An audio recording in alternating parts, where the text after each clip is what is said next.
Hey there, my fellow lunatics. Dakon the Mad here, and I am back with a video update for the Corekeeper map tool. This thing has gotten a lot of upgrades since I last showed it off, so without further ado, let's get into it.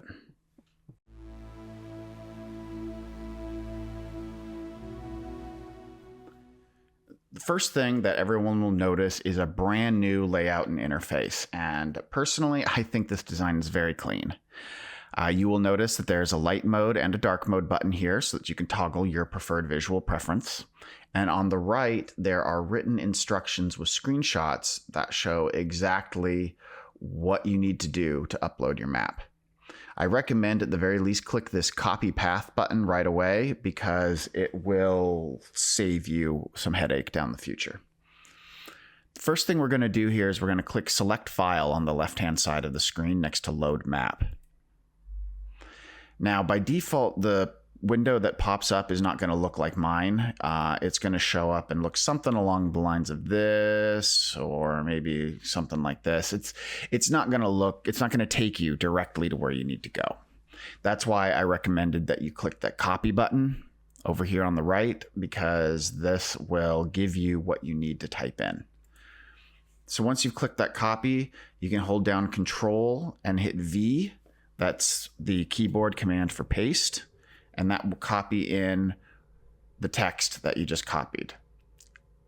Additionally, if you're not comfortable with that, you can right-click on the screen and click the paste button. That will also do the exact same thing. And then hit enter. That will take you specifically to the window that you want to go to. Now, you'll notice that this isn't a map either. This just takes you to your Steam ID. So now you have to drill down a little bit further.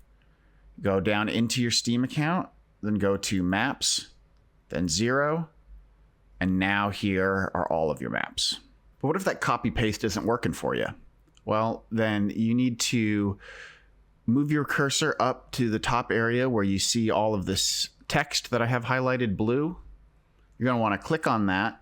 You're going to want to delete what's in there, and then you're going to type % app data %, and then /, period, / local low / pug storm / Corekeeper, and make sure you put that space in there / Steam. And that'll take you to the exact same spot. Hit enter after you type that in. And then you can double click again on the Steam file ID, double click on maps, 0, and here are all the maps you need to load. Now the question becomes, which map is the right map? As you can see here, I have 24 different maps. And which one is the right one? Well, that takes a bit of trial and error to figure out. For my part, the one I use the most is 0, which was my very first map from my very first world. But every time you load into a game, whether you've created that map or whether you haven't created that map, you're just loading into someone else's game, a file of the map stays saved here. So if you aren't sure which one it is and you don't want to go checking through 25 different map files to figure it out, I recommend logging into Corekeeper, and then once you are in game, open up your map, close your map. That will refresh the map file in that folder. So if I was to cancel out of here, select file, go back in, I will see that my timestamp for map 13 has updated and is now brand new. So that will help you know whichever one you've just updated, that's the map. You can just check the date modified, sort by date modified, grab the very first one, and hit open. And that will open up your map. If you are using a Chrome browser, you can check this box here to auto refresh. Then every time you open your map in game and close it again, whenever that map file updates, the screen here in the map tool will automatically update. This feature only works in Chrome, and so there will be a red X here preventing you from checking this box in an unsupported browser such as Firefox.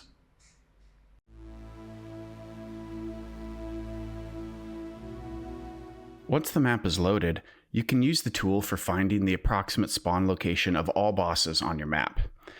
Every map is randomly generated, but the bosses will always spawn a specific distance away from the core. However, the exact location will be random. So expand the bosses drop-down menu to see a list of all the available bosses. Select the boss that you want to locate on your map, and you will notice that a colored circle will appear. This circle is the spawn radius that the boss can spawn in. From here, you can zoom in or out of the map to help you locate where you have not yet explored. And while this doesn't help you find the exact location of the bosses, it will dramatically narrow down the search parameters. So, for example, this one is Azios here, and his spawn location is actually right here. You can also click Toggle All to turn all the boss circles on or off. The same is true for the optional bosses. This includes Malagaz and all the optional slime bosses except for King Slime, which can be summoned at any of the available slime spots.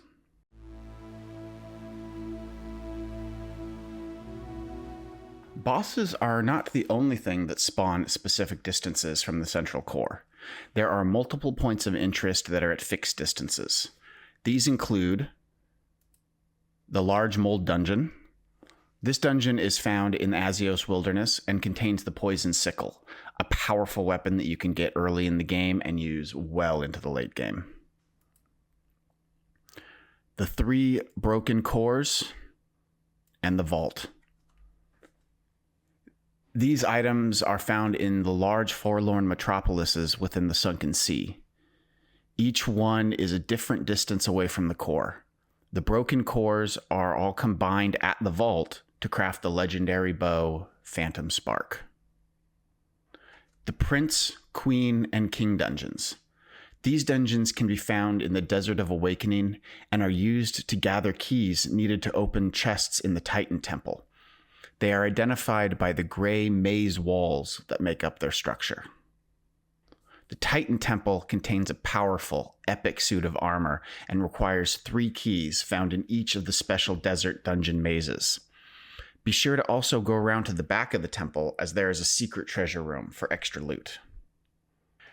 The Ancient Forge is found in the Desert of Awakening and is used to craft the legendary pickaxe Soul Seeker. The recipe for the pickaxe drops off the slime boss, Igneous. The Crystal Meteor.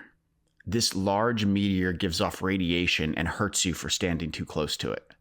However, with at least an 1100 mining skill, you can harvest the crystals around the edges to craft a useful multiplayer offhand item. Click on the points of interest that you are looking for to pull up the potential spawn radius.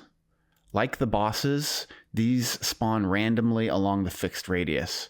So while this tool won't give you the exact location, it will dramatically reduce your search parameters. I recommend using the points of interest with the Chrome browser so that you can take advantage of the auto refresh option.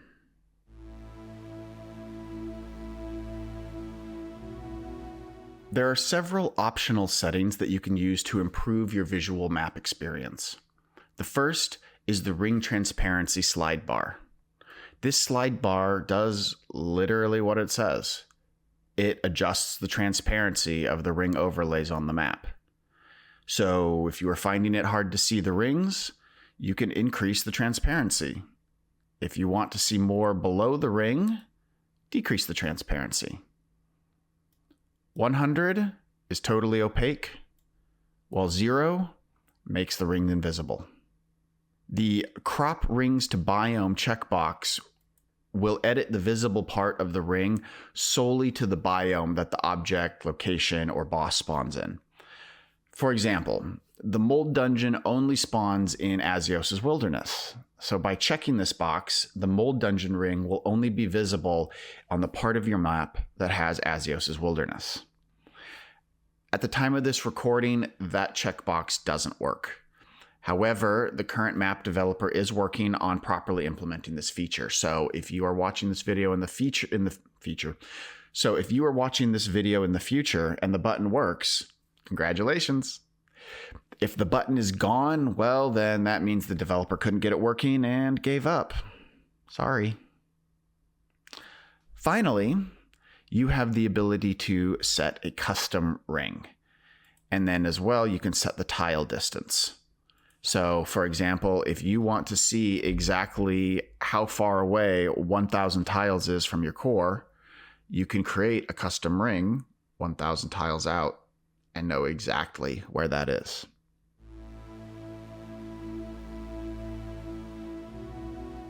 The Show Biomes button will highlight all of the biomes and gives you a visual image of the edges of all the biomes on your map. This button is pretty good about automatically finding the edges of the map and aligning everything properly.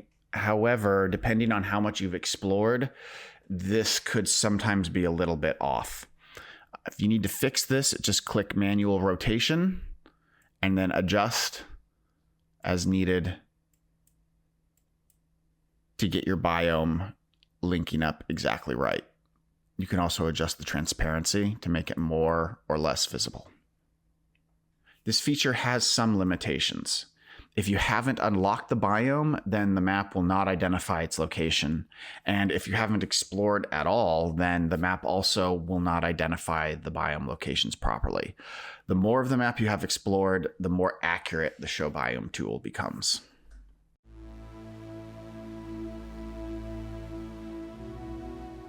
The Show Chunk Grid button will show the chunk grids.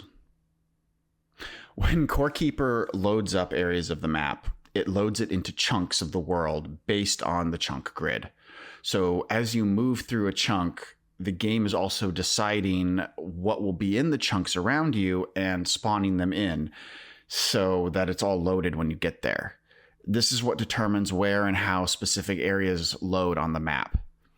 It is worth noting that this is only for first-time exploration and world generation, and it doesn't control mob spawns or loading and unloading of objects. Now, I will admit, I do not fully understand how chunk spawning works, and that's not really the point of this video anyway, but if you do understand how chunk spawning works, please feel free to leave a comment to further explain the benefits so that people can get a better understanding of just exactly what showing the chunk grid can do for you.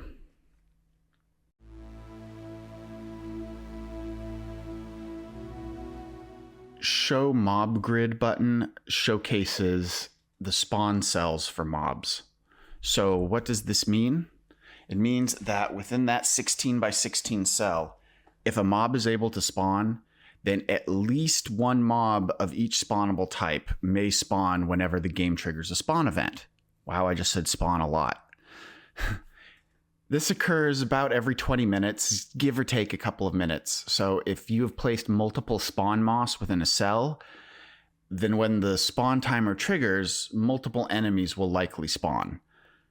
This is a gross oversimplification. There is a lot more that goes into mob spawning, and manipulating all of this is exactly how mob farms work in Corekeeper. So you can actually see here, this is my mob farm, and I have things broken down into different chunks. I'm not going to go into it in this video, but you can use this mob spawner or this mob cell visual to help you control how the mob spawns will work for you. You're also able to adjust the transparency of the grid using this grid transparency slide bar. This works both for spawn chunks and for the mob grid.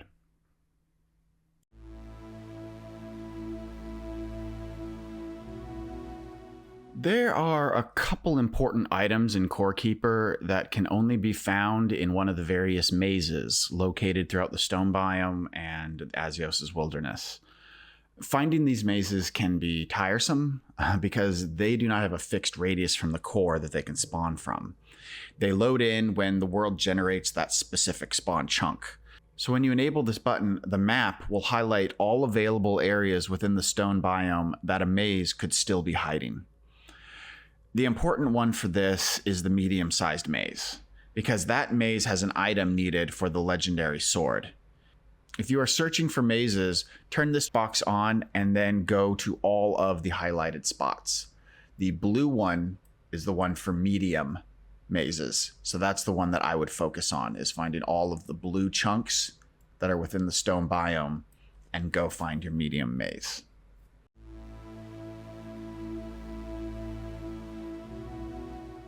Tile highlighting will dim the rest of the map and highlight only the parts of the map that have the specific thing you're looking for within that tile. For example, if you are trying to find all the ground slime, then you'll click the ground slime button and you'll be able to see where all of the ground slime is located on your map, giving you the ability to easily go find and harvest it.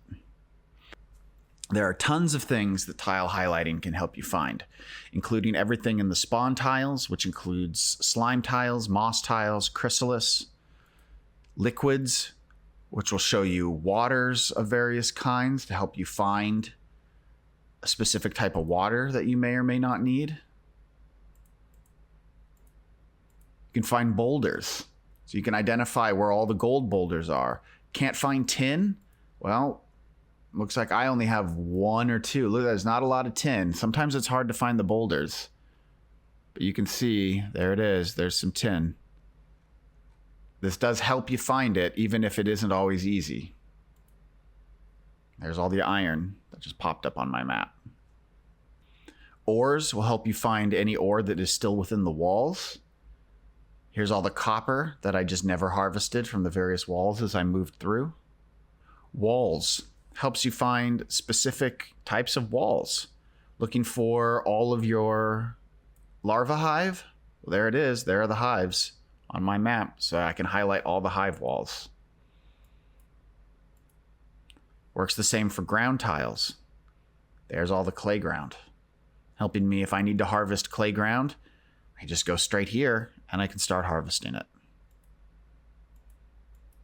Floors are the same. Helps you find painted floors, city floors, various floors that are not ground.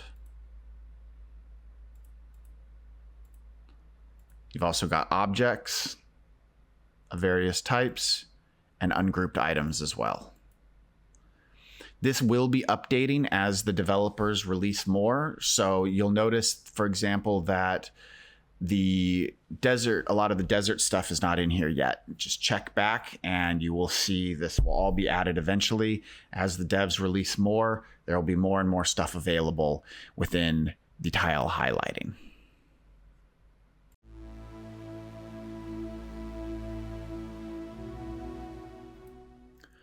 Before I close out this video, I wanted to take a moment to highlight a couple other aspects of the tool that can be useful for troubleshooting if you run into problems.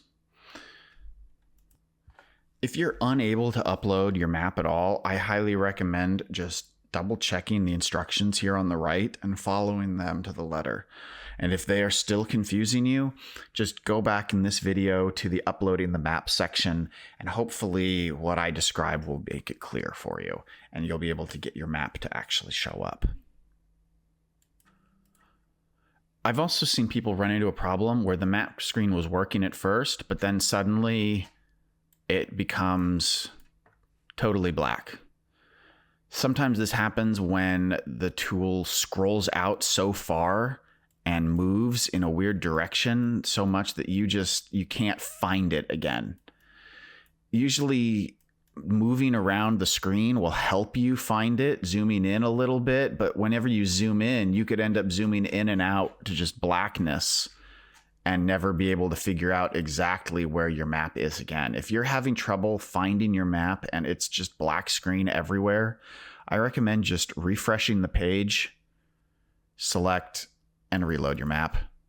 It'll save yourself the headache, save yourself hassle, just searching around trying to get back to that properly zoomed point.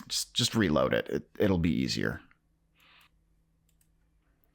Finally, I've seen issues where the circle can get cut off and you can't see exactly where the boss could potentially be. So for example, I've got this map right here. This is one of my earlier maps.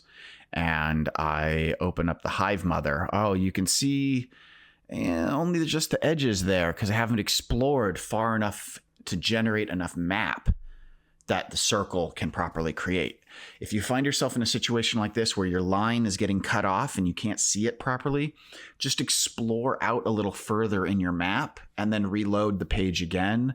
And eventually you'll load enough map so that the lines will connect and the circle will properly connect for you, and you'll be able to see everything that you need to see. I hope that you all enjoyed this updated tutorial for the Corekeeper map tool. I know I really love this game, and I've been really loving using this map tool, so I hope it keeps getting updated. Shout out to all the developers, original developers, Kregans, MZ, and 940, who built the original one, and extra shout outs to Sedini and Zero Gravitas, who have redeveloped, updated this map, and are keeping it going. So thanks a lot, guys. Thank you to all of the players and the wonderful Corekeeper community out there, and I'll see you guys at the next video. Until next time, stay crazy.